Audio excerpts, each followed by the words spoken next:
Welcome to Impact OC, the only program showcasing the people and organizations shaping Orange County. With your host, Don Camber. Hello, live from the OC Talk Radio studios at UCI's Beal Applied Innovation Center. I'm OC Talk Radio Public Affairs Director Don Camber with another great guest impacting our community in a positive way.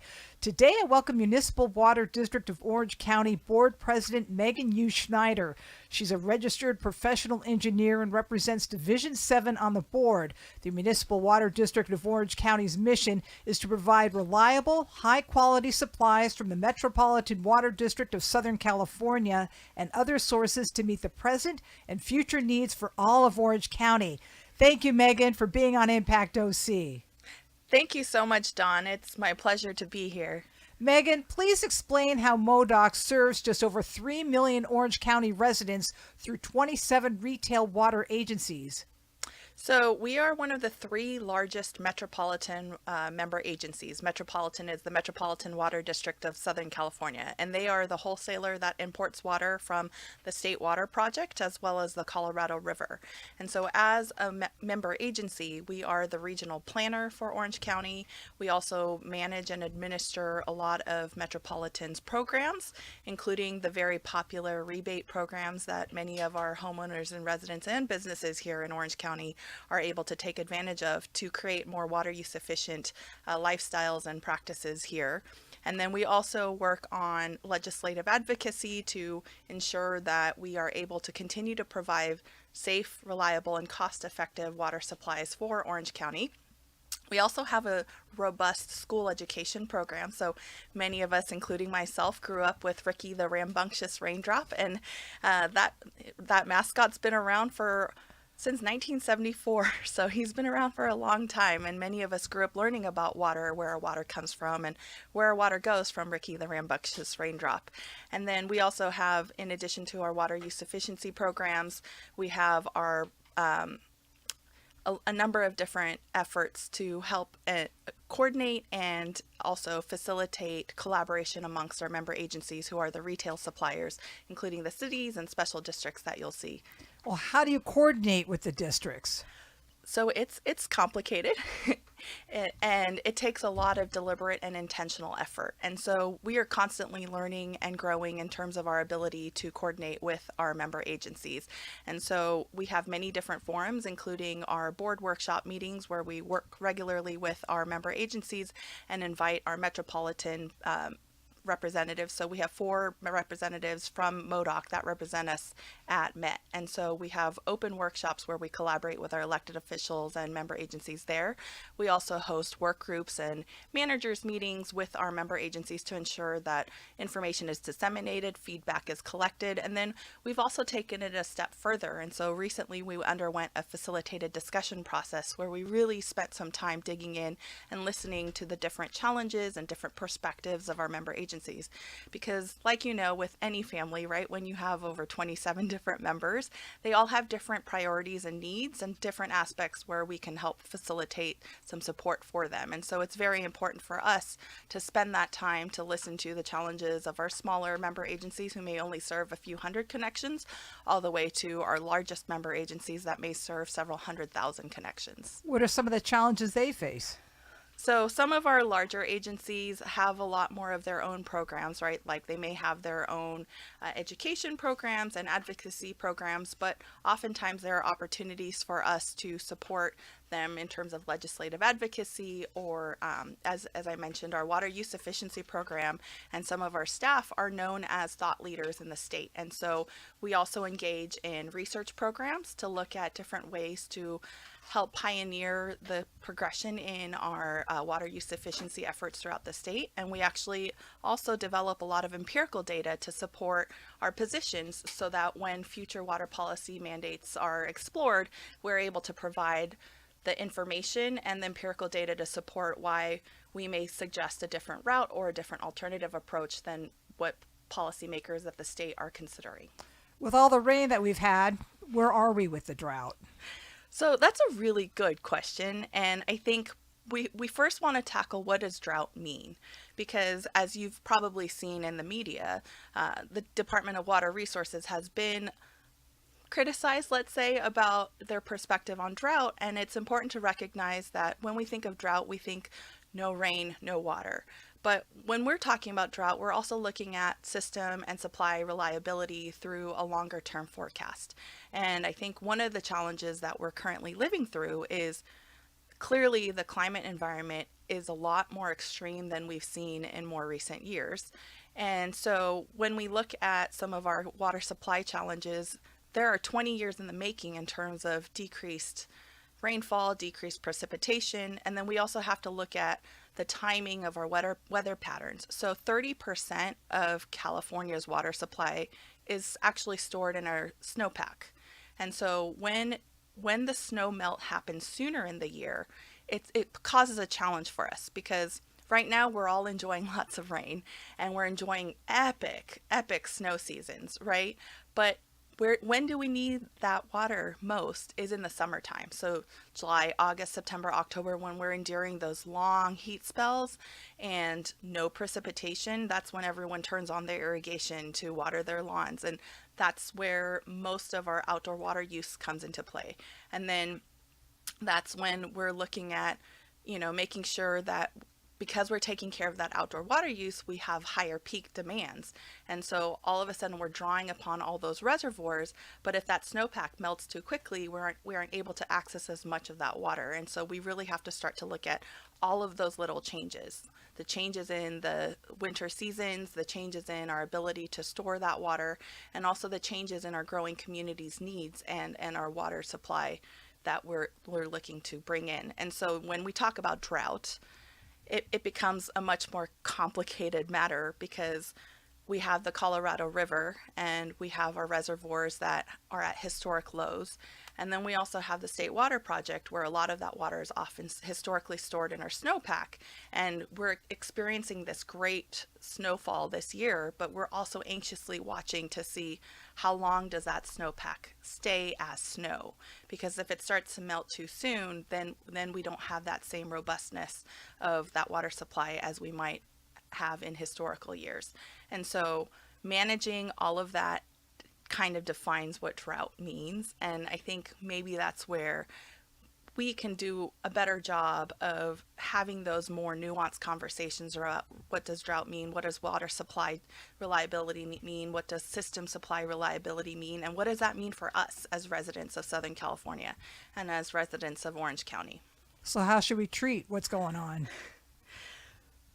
So it's like anything in life. I think it's part of it is recognizing that everything is always changing. And so part of it is we have lots of engineers, scientists, different professionals that are specifically focused on water supply and water quality and water reliability, working to anticipate the constant changes. And so as I've mentioned to you as we were prepping for the session, we have our Orange County Water Reliability Study. And we were one of the pioneers in looking at climate models that included low impact all the way to significant impacts. And so because we are able to do that, we were able to model some of the current situations that we're in. And MODOC has actually been recognized for our foresight and being able to do that.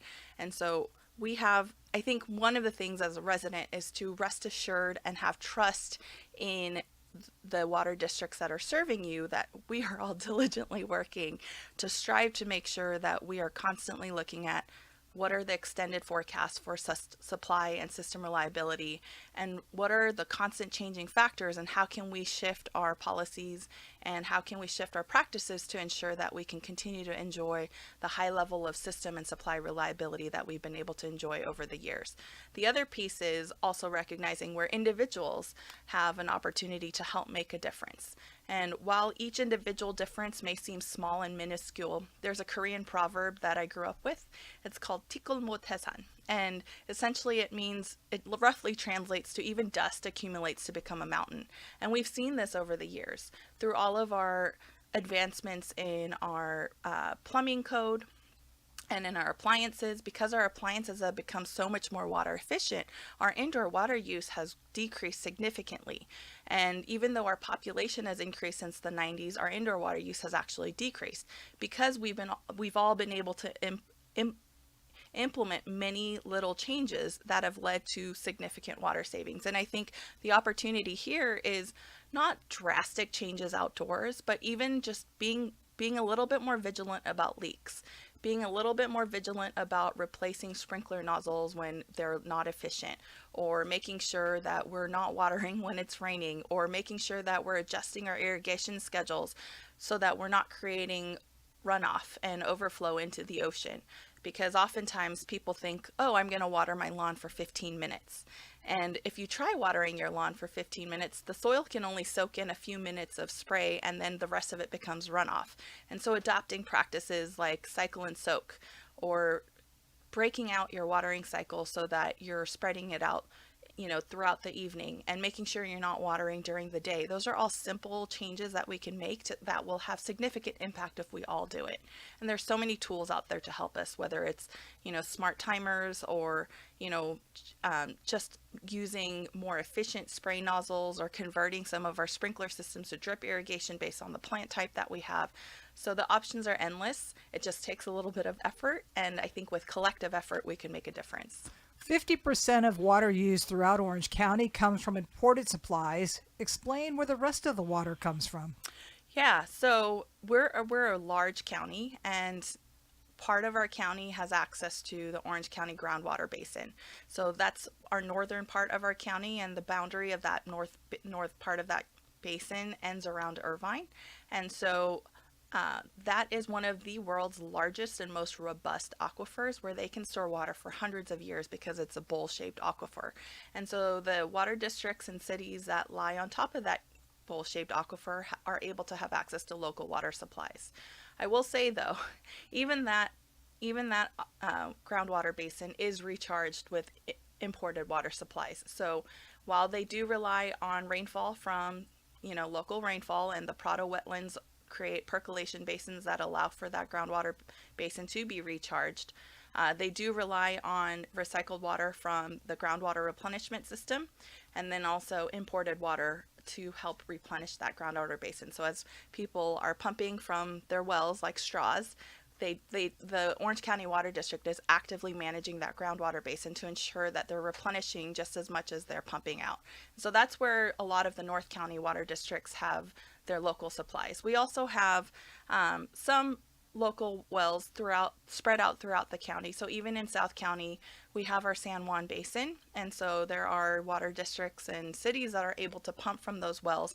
But again, the amount that they're able to pump depends on the amount of precipitation that we've had, the amount of recharge we've been able to do, and then, as I've mentioned, there's a water quality challenge. And so some groundwater wells are brackish water, so you'll have to treat that water, and then others have other contaminants that you would have to treat for, like iron and manganese. And so our water supply generally comes from our imported water supply, but we do have some local water supply.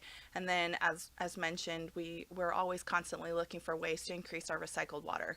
So any of that imported water that we use, we want to reuse it as many times as we can, and we also consider that part of our local water supply. And talk about recycled water, because many water agencies will use the recycled water on landscape. Yes, and so if you see any purple pipe outside, or those purple signs, that's where you'll have recycled water. And I just want to be very clear, recycled water can mean a number of different things. And so that purple pipe is considered Title 22 water. And so it's treated to a standard where it can be used for industrial use, or for outdoor irrigation and commercial use.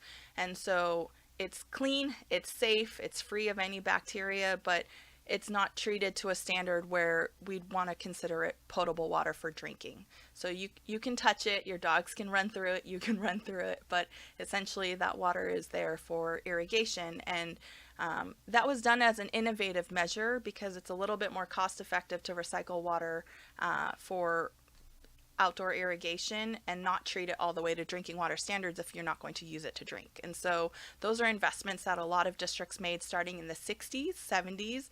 And so what's been great is those investments have paid off, and that's become a very cost-effective way to create new water supply without incurring the cost of treating it all the way to drinking water standards.